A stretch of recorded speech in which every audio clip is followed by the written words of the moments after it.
बिस्मिल्लाहिर्रहमानिर्रहीम। अस्सलाम वालेकुम। इस मॉड्यूल से हम अनसुपरवाइज लर्निंग की एक और टेक्निक देखना स्टार्ट करेंगे। इस टेक्निक का नाम है प्रिंसिपल कंपोनेंट एनालिसिस या PCA। ये टेक्निक असल में हमारे फीचर स्पेस को रिड्यूस करने के लिए यूज़ होती है। हमारा जो डेटा हमें मिलेगा क्लाइंट से, उसके अंदर मल्टीपल डायमेंशंस होती हैं और बाज़ औक़ात हमें ऐसा डेटा मिलता है जिसकी डायमेंशंस जो हैं वो बहुत बड़ी तादाद में होती हैं। यूजुअली जब हम क्लाइंट से डेटा लेते हैं तो बाज़ औक़ात हम उस डेटा की इम्पोर्टेंस भी डोमेन एक्सपर्ट से निकलवा लेते हैं, और अगर डोमेन एक्सपर्ट हमें डेटा में से इम्पोर्टेंट डायमेंशंस ना निकाल के दे सके तो हम स्टैटिस्टिकल एनालिसिस के ज़रिए से इम्पोर्टेंट डायमेंशंस निकाल लेते हैं। तो प्रिंसिपल कंपोनेंट एनालिसिस हमारे पास एक स्टैटिस्टिकल मेथड है जिससे हम डेटा की डायमेंशंस की तादाद को रिड्यूस कर देते हैं। लिहाजा हमारे पास जो फीचर्स हैं वो रिड्यूस हो जाते हैं, जबकि हमारे पास डेटा की जो वेरिएंस है वो बरकरार रहती है। सवाल यहाँ पे ये पैदा होता है कि अगर हम डेटा की डायमेंशंस को रिड्यूस कर देंगे तो ज़ाहिर है फिर हम डेटा को भी रिड्यूस कर रहे हैं, और हमने ये कहा था कि मशीन लर्निंग के अंदर जितना ज़्यादा डेटा हो उतना ज़्यादा फ़ायदा होता है। तो प्रिंसिपल कंपोनेंट एनालिसिस की टेक्निक डायमेंशंस को तो रिड्यूस करती है, लेकिन डेटा की वेरिएंस को बरकरार रहती है, और डेटा वेरिएंस ही वो चीज़ है जो हमारे मशीन लर्निंग मॉडल के अच्छा ट्रेन होने को गारंटी करती है। प्रिंसिपल कंपोनेंट एनालिसिस को यूज़ करके हम अपने डेटा सेट्स को सिंप्लीफाई कर सकते हैं। डेटा सेट्स को सिंप्लीफाई करने से हमारे मॉडल की जनरलाइजेशन बेहतर होती है और ओवरफिटिंग के चांसेस कम हो जाते हैं। जनरलाइजेशन से मुराद है कि हमारा जो मशीन लर्निंग का मॉडल है वो स्पेसिफिक डेटा के पैटर्न्स को लर्न करने की बजाय एक general understanding of the data build करे। इसका मतलब ये है कि वो हमारी पूरी सर्च प्रॉब्लम में से जेनेरिक पैटर्न्स को लर्न करे। ओवरफिटिंग से मुराद है कि हमारा मॉडल जो है, जितना डेटा हमने उसको लर्निंग के लिए दिया है उस डेटा का रट्टा मार ले और सिर्फ उस डेटा पे अच्छा परफॉर्म करे। जब हम उसे अनसीन डेटा दें तो फिर वो परफॉर्म ना कर सके। इसको हम ओवरफिटिंग कहते हैं। लिहाजा ओवरफिटिंग एक ऐसी चीज़ है जिसको हम अवॉइड करने की कोशिश करते हैं, और जनरलाइजेशन एक ऐसी चीज़ है जिसको हम अचीव करने की कोशिश करते हैं अपने मशीन लर्निंग मॉडल के अंदर।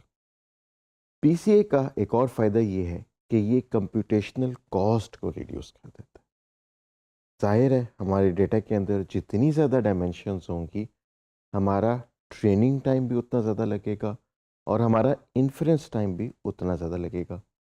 हम यूजुअली ये चाहते हैं कि हमारे जो मशीन लर्निंग के मॉडल्स हैं वो रियल टाइम परफॉर्मेंस दें, कि जैसे ही इनपुट डाटा है फ़ौरन उसकी आउटपुट कंप्यूट होके क्लाइंट को वापस चली जाए। तो जितनी हमारी डायमेंशनलिटी रिड्यूस होगी, जितने हमारे फीचर्स कम होंगे, उतनी तेज़ी से हम रिज़ल्ट को इन्फर करके क्लाइंट को वापस दे सकेंगे। सिमिलरली PCA जो है वो डेटा में से नॉइज़ के रिमूव करने में भी हमारा हेल्प करता है। नॉइज़ डेटा के अंदर ऐसी चीज़ें हो सकती हैं जो कि रियल डेटा को रिप्रेजेंट नहीं करती, बल्कि उसके अंदर कोई ना कोई एरर आया होता है। तो जब हम डायमेंशनलिटी को रिड्यूस करते हैं तो हम डेटा को ज़्यादा जनरलाइज करते हैं, और उस जनरलाइजेशन के प्रोसेस के अंदर डेटा में से नॉइज़ भी रिमूव हो जाती है। तो प्रिंसिपल कंपोनेंट एनालिसिस काम कैसे करता है? ये डेटा के ओरिजिनल फीचर्स को ट्रांसफॉर्म करता है एक नए सेट ऑफ ऑर्थोगोनल एक्सेस, जिनको हम प्रिंसिपल कंपोनेंट्स कहते हैं। ये एक्सेस डिफरेंट डायमेंशंस के अंदर ले करते हैं, और ये एक्सेस जो हैं वो यूजुअली एक दूसरे से डिफरेंट एंगल्स पे होते हैं, पैरेलल नहीं होते। तो प्रिंसिपल कंपोनेंट के अंदर हम ऐसे फीचर्स जो बिल्कुल पैरेलल जाते हैं उनको कंबाइन करके उसका एक ही कंपोनेंट बना लेते हैं। तो ये वन ऑफ द मेथड्स है जिसके ज़रिए से प्रिंसिपल कंपोनेंट एनालिसिस हमारे नंबर ऑफ फीचर्स को रिड्यूस करता है। तो अब हम देखते हैं कि प्रिंसिपल कंपोनेंट एनालिसिस के वर्किंग के स्टेप्स क्या हैं। फर्स्ट स्टेप में हम डेटा को प्रोजेक्ट करते हैं इनटू डिफरेंट डायरेक्शंस, जहाँ पे हम वेरिएंस को मैक्सिमाइज कर देते हैं। इन न्यू डायरेक्शंस को हम कहते हैं प्रिंसिपल कंपोनेंट्स। ये वो कंपोनेंट्स हैं जो डेटा के अंदर वेरिएंस को डिफाइन करते हैं, और मल्टीपल फीचर्स जो हैं वो सेम वेरिएंस को शो करने के लिए भी डेटा में प्रेजेंट हो सकते हैं। अब जब मल्टीपल फीचर्स जो हैं वो डेटा के सेम ट्रेंड को यूज़ कर रहे हैं, तो अगर उनकी जगह हम एक फीचर यूज़ कर लें तब भी वो ट्रेंड तो शो हो ही जाएगा। तो फिर हमें इतने ज़्यादा फीचर्स रखने की क्या ज़रूरत है जो कि सेम डेटा ट्रेंड को शो कर रहे हैं। जब हम डेटा को प्रोजेक्ट करते हैं इनटू डिफरेंट डायरेक्शंस, तो इसका फर्स्ट प्रिंसिपल कंपोनेंट जो है वो डायरेक्शन ऑफ मैक्सिमम वेरिएंस को शो करता है। हमारे लिए वो फीचर सबसे इंपॉर्टेंट होते हैं जिसके अंदर डेटा की मैक्सिमम वेरिएंस आ गई हो।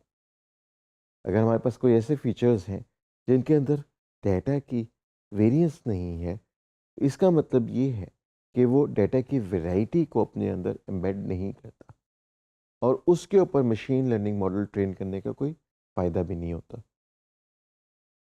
जब हम सेकंड प्रिंसिपल कंपोनेंट को ड्रॉ करते हैं, तो ये ऑर्थोगोनल होता है फर्स्ट प्रिंसिपल कंपोनेंट, और ये नेक्स्ट हाईएस्ट वेरिएंस यानी second most highly varied component को शो करता है।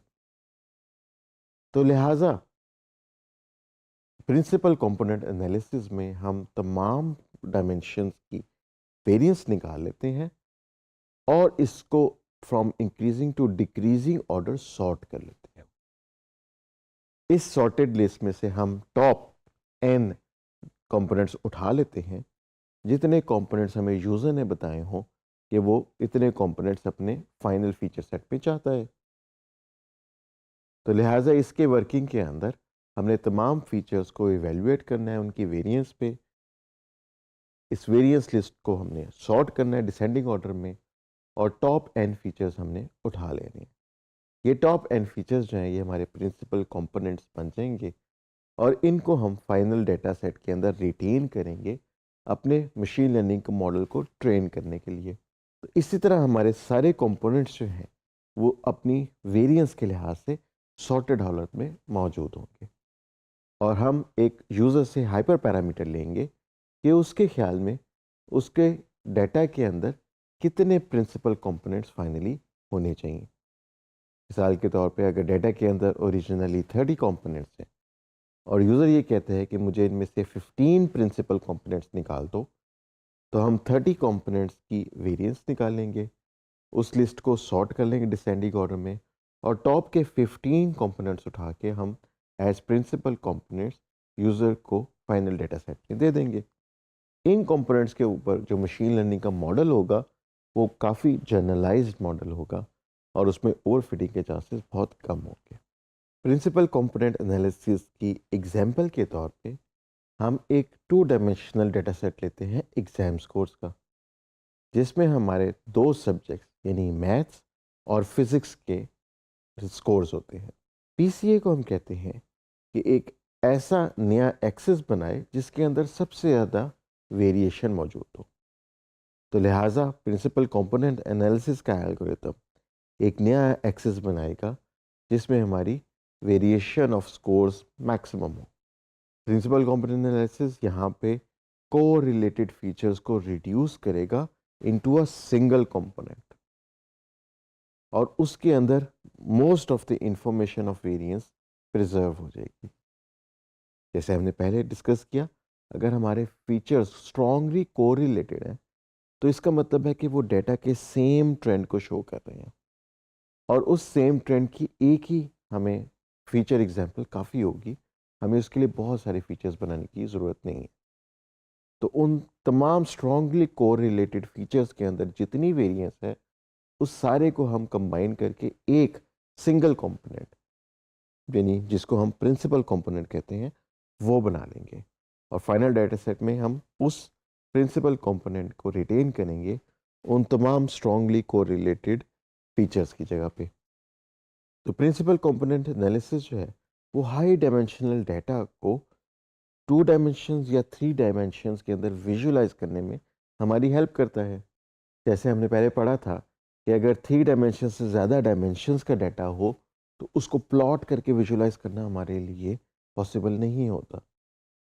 तो यहाँ पे इस तरह के केसेस के अंदर जहाँ पे हमारे पास बहुत सारी डायमेंशंस हो, हम डाटा को प्रिंसिपल कंपोनेंट एनालिसिस के ज़रिए 2 डायमेंशंस या 3 डायमेंशंस में कन्वर्ट करके उसे ईजिली प्लॉट कर सकते हैं और विजुलाइज करके डाटा के ट्रेंड्स भी देख सकते हैं। इससे हमें डाटा एनालिटिक्स के अंदर हेल्प मिलेगी, डाटा को समझने में हेल्प करेगी और डाटा की इनसाइट्स लेने में हेल्प मिलती है। प्रिंसिपल कंपोनेंट एनालिसिस के बहुत सारे एडवांटेजेस हैं, जिसमें सबसे पहला एडवांटेज हमने डिस्कस किया वो तो है कि हम उसकी डायमेंशनैलिटी को रिड्यूस करते हैं। इसका मतलब ये है कि हम उसके अंदर से नंबर ऑफ फीचर्स को रिड्यूस कर देंगे। उसकी वजह से हमारी कंप्यूटेशन फास्टर हो जाएगी, ना सिर्फ ट्रेनिंग में बल्कि इन्फ्रेंस के टाइम पे भी। प्रिंसिपल कंपोनेंट एनालिसिस हमारे कोरिलेटेड और रिडंडेंट फीचर्स को रिमूव करके सिर्फ इंपॉर्टेंट फीचर्स हमें दे देती है। ये हाई डायमेंशनल डाटा को विजुलाइज करने में भी हमारी हेल्प करती है, क्योंकि ये डाटा को लेसर डायमेंशंस में रिप्रेजेंट कर देता है और उन डायमेंशंस को हम प्लॉट करके विजुलाइज भी कर सकते हैं। इसके साथ साथ हमारी कुछ डिसएडवांटेजेस भी हैं। प्रिंसिपल कंपोनेंट्स जो हैं वो linear combinations of the data होते हैं और उसके अंदर हमें इंटरप्रेट करना बड़ा मुश्किल हो जाता है कि इन फीचर्स को कंबाइन किस बुनियाद पे किया गया, क्योंकि प्रिंसिपल कंपोनेंट एनालिसिस एक ट्रूली स्टैटिस्टिकल मेथड है और लीनियर कॉम्बिनेशंस को यूज़ करके ये अपने कंपोनेंट्स को रिड्यूस कर देता है। प्रिंसिपल कंपोनेंट एनालिसिस जब डायमेंशनलिटी रिड्यूस करता है तो कुछ इन्फॉर्मेशन लॉस भी हो जाता है, लेकिन वेरिएंस जो है मोस्टली हमारी प्रिजर्व रहती है। और फाइनली हमारा जो प्रिंसिपल कंपोनेंट एनालिसिस है ये फीचर स्केलिंग के साथ बहुत सेंसिटिव होता है, लिहाजा हमें फीचर स्केलिंग का ख़ास ख्याल रखना पड़ता है। तो ये थी introduction to principal component analysis. Next modules के अंदर हम इस टेक्निक को पाइथन के अंदर इम्प्लीमेंट करके हैंड्स ऑन प्रैक्टिस करेंगे।